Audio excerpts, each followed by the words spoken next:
On va regarder si tu me vois.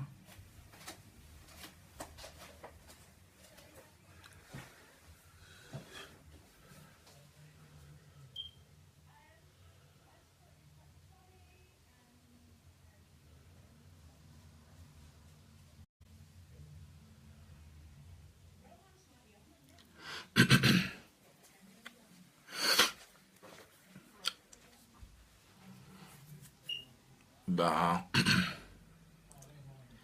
nous allons,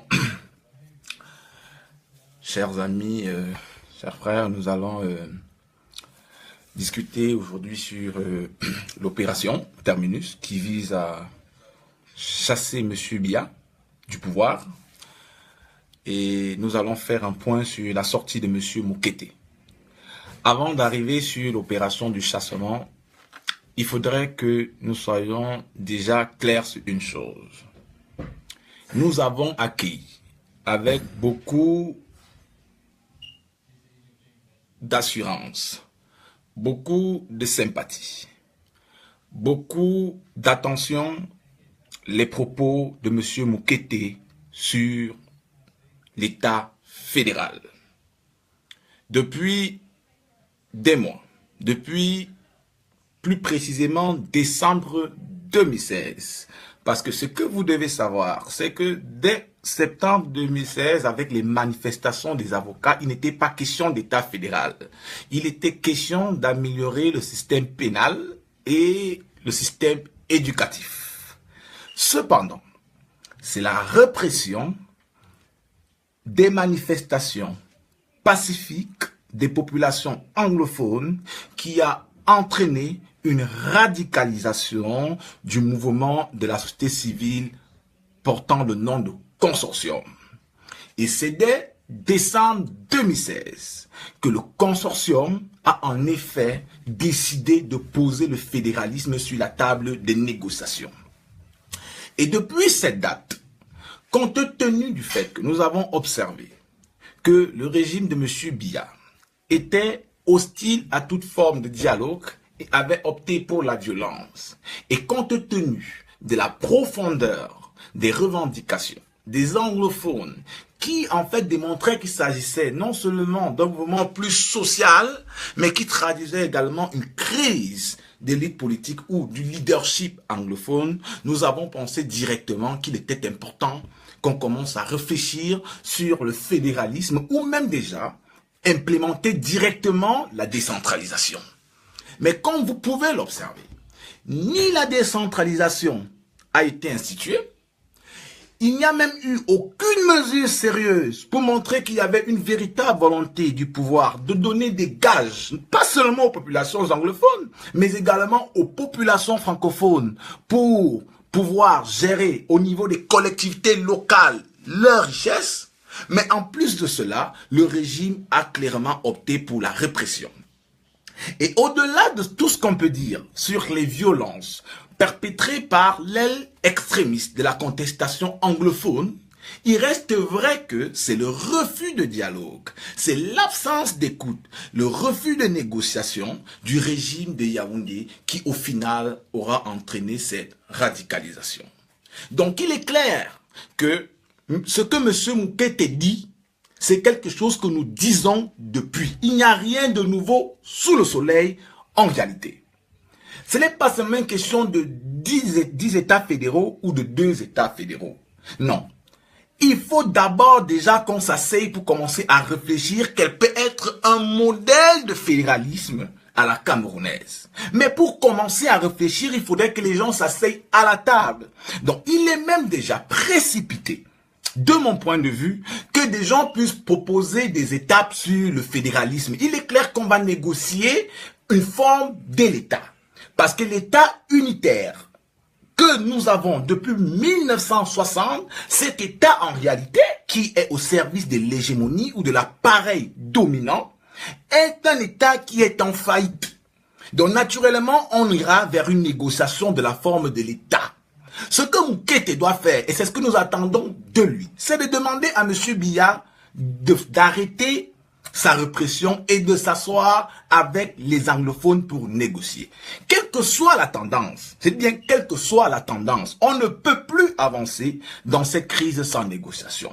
Mais Moukete est intéressant. Moukete est intéressant parce que la sortie de Moukete montre très clairement que dans l'appareil dirigeant actuellement, il y a des gens qui ne partagent plus la ligne dure du gouvernement.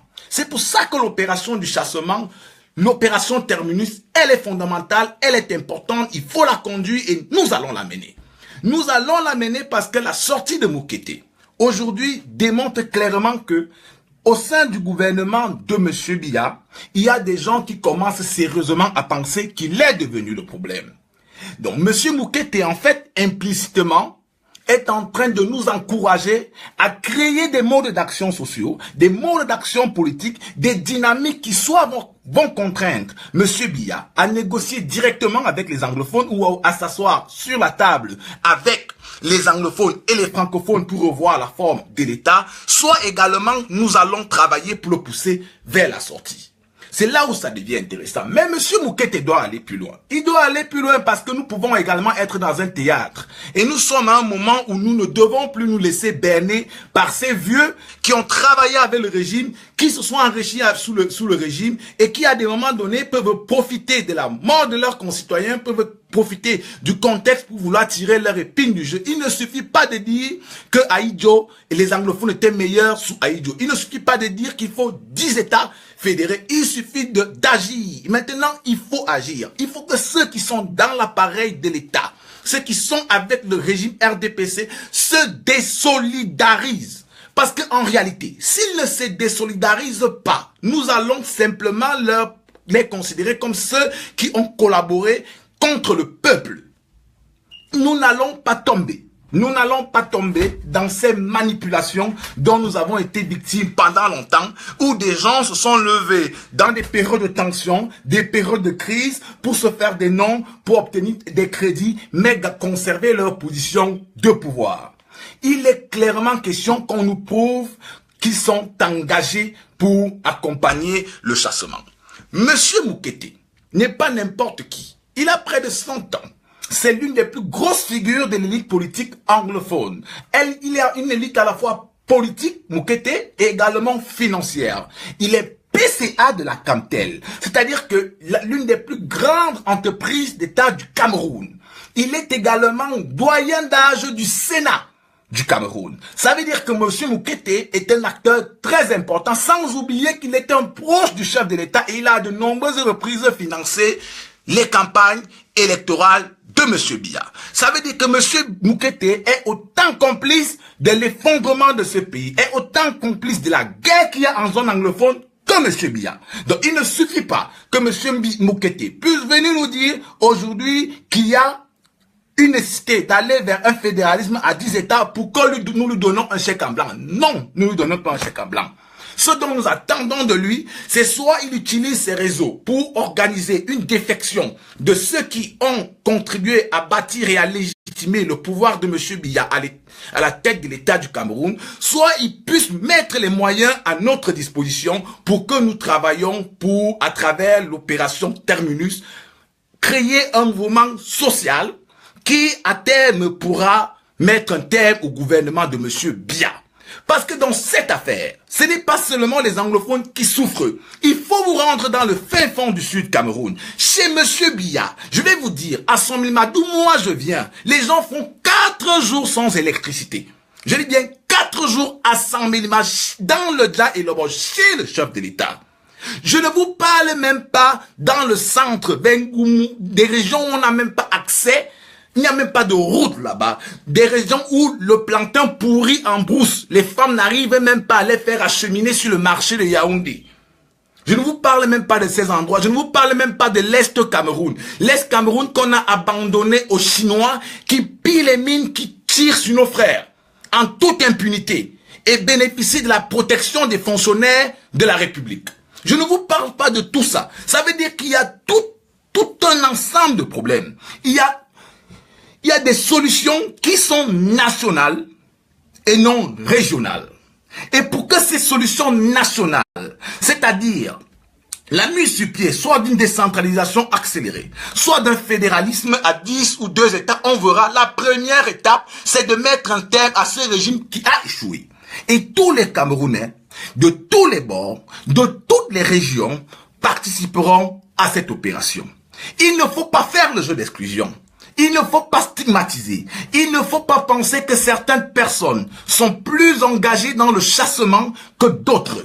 Non. Tous les Camerounais souffrent de la dictature de M. Biya. Tous les Camerounais souffrent du vol. Tous les Camerounais souffrent de la corruption. Et c'est tous les Camerounais du nord, du sud, de l'est, de l'ouest, les Bamois, les Ewondo, les Bamileke, les Boulou, les Ntoumou, les Ewondo, les Aoussa, les Foulbé, les Peul et les Kirdi qui seront à la poste centrale. Il faut clairement le marteler à cette élite et il faut leur dire que nous n'attendons plus des paroles et maintenant nous voulons des actes. Ce dont nous avons besoin actuellement, ce sont des défections, des supports de M. Biya dans l'appareil de l'État. Ce dont nous avons besoin également, ce sont potentiellement des moyens pour financer des opérations téléphoniques, des mobilisations, des collectes d'argent dans les quartiers, des rencontres avec la jeunesse, des discussions. Voilà ce dont nous avons besoin, monsieur Moukete. Mais déjà, nous tenons à vous remercier pour le fait que vous aviez exprimé une position que nous savions largement partagée par les responsables, certains responsables au sein de l'administration de Biya, mais nous vous demandons d'agir un peu plus. Je vais même aller plus loin pour vous rassurer, chers amis. Je vais vous dire que ce n'est plus un secret de polichinelle. Le moment du chassement est arrivé. Ceux qui sont dans l'appareil de l'État sont autant désabusés que nous. Ceux qui sont dans l'armée sont autant désabusés que nous. Il y a des choses que nous ne pouvons pas écrire, que nous ne pouvons pas dire, mais nous savons que nous bénéficions et nous bénéficierons au moment opportun de nombreux appuis dans l'appareil de l'État, y compris du point de vue administratif que du point de vue sécuritaire. Donc, maintenant, nous avons simplement besoin que nous soyons déterminés. Et cette détermination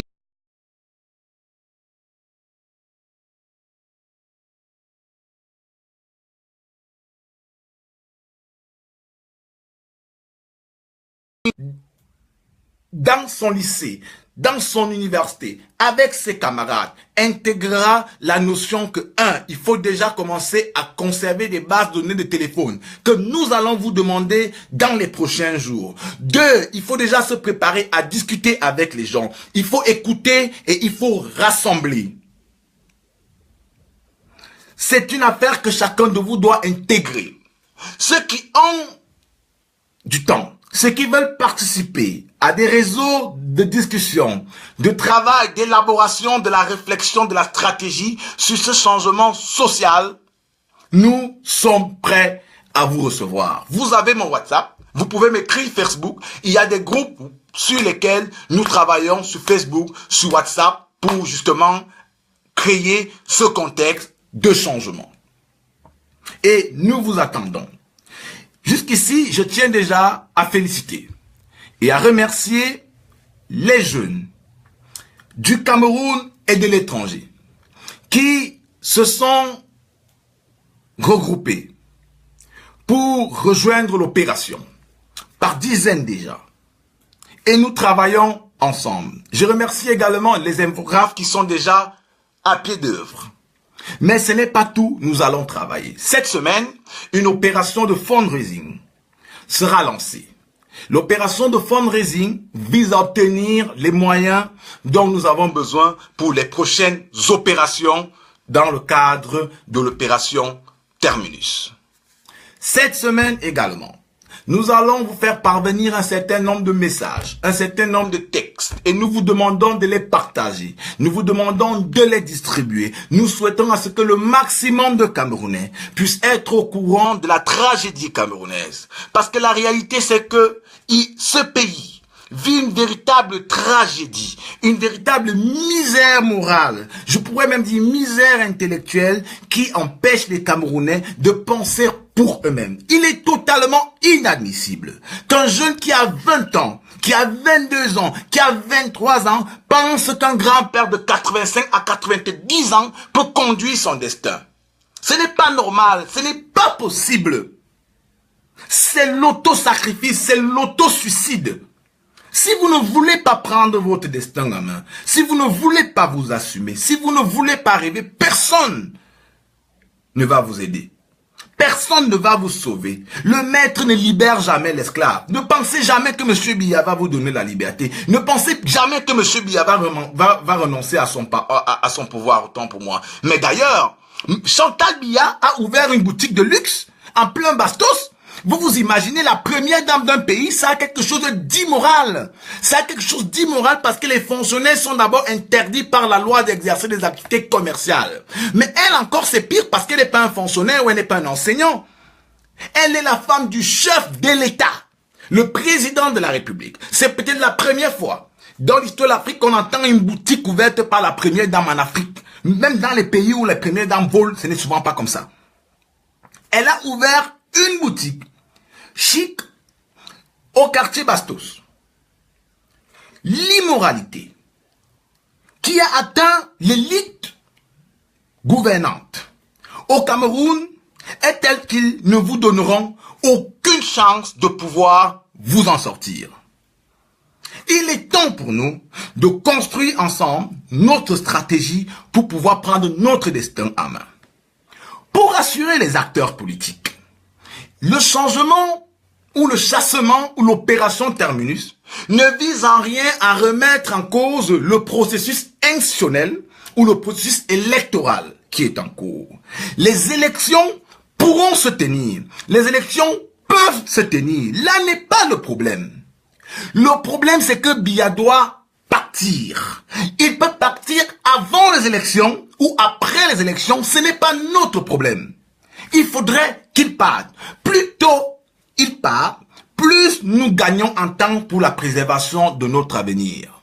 Moins, plus il reste au pouvoir, plus nous compromettons notre avenir. C'est la raison pour laquelle il n'y a pas de polémique à avoir. Cela n'empêche pas un militant de parti politique de s'engager pour le départ de M. Biya. Parce qu'en réalité, tous les partis politiques travaillent pour le départ de M. Biya. Que ce soit Akerimuna, que ce soit Maurice Kamto, que ce soit John Frundi, que ce soit Joshua aussi, que ce soit Kawala, Bernard Djonga, c'est le départ de Biya qui est en cours. C'est ce que je disais la dernière fois. Il faut sortir des logiques sectaires. Il faut sortir de cette crise de leadership ou de cette volonté d'affirmation qui traverse l'élite politique camerounaise de manière générale. Il faut apprendre à travailler en groupe. On peut avoir une approche institutionnelle, une approche formelle dans la contestation d'un pouvoir politique, mais également on peut avoir une approche plus sociale à travers la construction des mobilisations et des dynamiques de terrain qui, à terme, pourraient contribuer à renverser M. Biya. Si tel est l'objectif final, nous devons travailler de commun accord. Dès lors, il est important que dès aujourd'hui, les appareils politiques commencent à se constituer des bases de données téléphoniques de leurs militants sur toute l'étendue du territoire. Cette base de données, ils pourront nous faire parvenir à temps pour que également nous puissions activer en temps opportun les mécanismes de changement. Donc, pour finir, chers amis, je vais être très court ce soir.